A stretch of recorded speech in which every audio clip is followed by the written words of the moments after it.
Aku adalah seorang wanita yang telah melewati perjalanan hidup yang tidak mudah. Pernikahan pertamaku berakhir dengan tragis karena kekerasan dalam rumah tangga. Aku membawa serta 2 anakku setelah ayah mereka menolak menafkahi mereka. Namun, takdir mempertemukanku dengan seorang pria luar biasa yang kini menjadi suamiku. Dia menerima aku dan kedua anakku dengan lapang dada, meskipun dia belum pernah menikah sebelumnya. Tahun-tahun pertama pernikahan kami penuh cobaan. Suamiku mengalami kecelakaan yang membuatnya menganggur hampir setahun, sementara aku menjadi satu-satunya pencari nafkah. Di tengah kesulitan itu, aku hamil lagi meskipun awalnya ingin menunda. Namun, kami menjalaninya dengan penuh keikhlasan, dan akhirnya suamiku mendapatkan pekerjaan kembali setelah bertemu dengan mantan bosnya. Perlahan-lahan, hidup kami membaik. Namun, memasuki tahun kelima, aku merasakan ada yang berubah. Mertua dan ipar-ipar mulai menunjukkan sikap yang berbeda terhadap anak-anak dari pernikahanku yang pertama. Mereka lebih menyayangi anakku yang lahir dari suamiku sekarang. Bahkan suamiku pun, yang selama ini begitu baik, mulai acuh terhadap mereka.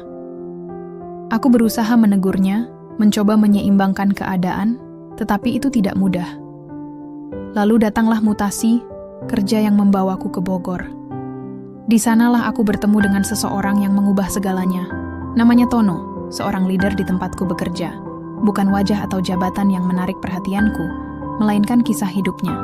Istrinya sedang berjuang melawan kanker payudara, sementara dia harus mengurus 2 anak kecil dan tetap bekerja. Aku merasa iba. Lalu tanpa kusadari, rasa simpatiku berubah menjadi kekaguman. Aku takut perasaan itu berkembang lebih jauh, sehingga aku mencoba jujur kepada suamiku bahwa aku kagum pada Tono. Namun, reaksi suamiku hanya biasa saja, seolah tidak peduli. Aku berusaha mengubur perasaan itu, dan kebetulan aku dipindahkan kembali ke Jakarta. Tapi justru jarak itu membuat kami semakin dekat. Media sosial menjadi jembatan, dan percakapan yang awalnya hanya komentar berubah menjadi obrolan larut malam.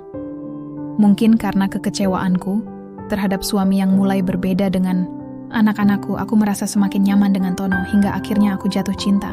Kami mulai sering bertemu, sekadar makan atau menonton, sampai suatu hari kami pergi ke puncak dan hubungan terlarang itu terjadi. Apakah aku menyesal? Tidak. Saat itu aku bahagia. Namun, kebahagiaan yang kotor dan haram pasti akan berujung pada konsekuensi. Hari itu, aku baru saja menjalani suntik KB untuk pertama kalinya. Tetapi, karena ketidaktahuanku, aku langsung berhubungan dengan Tono. Panik, aku mencoba segala cara agar tidak hamil, tapi Allah berkehendak lain. Sebulan kemudian, kami bertemu lagi dan kembali melakukan hal yang sama. Beberapa hari setelah itu, aku jatuh sakit, pingsan, dan saat diperiksa, aku positif hamil. Aku memberitahu Tono, tetapi reaksinya tidak seperti yang aku harapkan. Apalagi istrinya sudah mengetahui hubungan kami. Situasi semakin kacau. Aku ingin menggugurkan kandungan, tapi janin ini begitu kuat. Aku menyerah dan akhirnya mengakui semuanya kepada suamiku. Reaksinya? Tidak ada kemarahan, tidak ada teriakan. Dia hanya berkata, "Aku tahu. Aku hanya menunggu kamu jujur. Aku akan menerima anak ini. Mungkin Allah mengirimnya untuk aku rawat dan aku sayang. Jangan pernah berpikir untuk menggugurkannya." Hatiku hancur. Suamiku lebih mulia dari yang pernah kubayangkan. Sementara itu, Tono menolak mengakui anak ini sebagai darah dagingnya. Bahkan istrinya pun tak percaya, dan menuduhku hanya ingin merusak rumah tangga mereka. Aku meminta tes DNA setelah melahirkan, tetapi mereka menolak. Akhirnya, aku hanya bisa bersandar pada suamiku yang luar biasa. Dia merawatku dengan penuh kasih sayang, memperlakukanku seolah aku mengandung anaknya sendiri. Ketika kandunganku menginjak usia 9 bulan, suamiku tetap di sisiku. Setiap hari dia menghubungiku, memastikan aku baik-baik saja.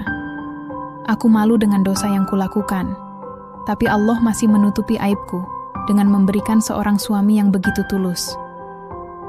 Kami sempat bertemu berempat. Aku, suami, Tono, dan istrinya. Istri Tono memarahiku, tetapi suamiku dengan tenang menjawab, "Jangan hanya menyalahkan istri saya dan suami Teteh. Kita juga harus introspeksi. Mungkin ada kesalahan dalam diri kita sebagai pasangan yang membuat mereka sampai seperti ini." Aku bersyukur, sekaligus merasa begitu berdosa. Aku pernah menawarkan suamiku untuk membalas dengan berselingkuh juga, tapi jawabannya mengejutkanku. Aku tidak mau. Aku ingin mencari ridho Allah. Aku ingin kita memperbaiki hidup mulai sekarang. Ya Allah, aku beruntung memiliki suami seperti dia.